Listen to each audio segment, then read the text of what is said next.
বান্দা যতবার আল্লাহকে ডাকে অন্য কোন ইবাদতে এতবার বান্দা আল্লাহরে ডাকে না। চিল্লায় বলেন ঠিক কিনা? সুতরাং ভাইরা আমার, আল্লাহ নবী বলতেছেন, ও আমার মায়েরা শোনো, তোমাদের কথা বলতে গিয়ে আমি ভুলে গিয়েছি।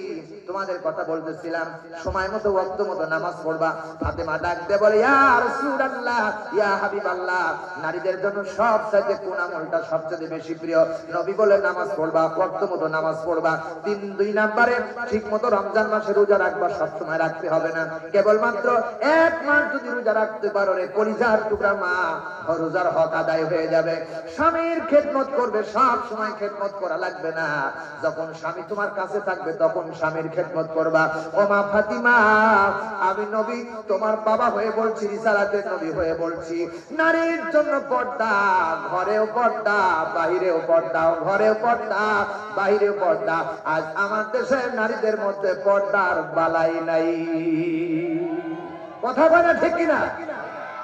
আল্লাহ রাব্বুল আলামিন বলেন কোরআনে কারীমের মধ্যে, আল্লাহ রাব্বুল আলামিন বলেছেন, বান্দা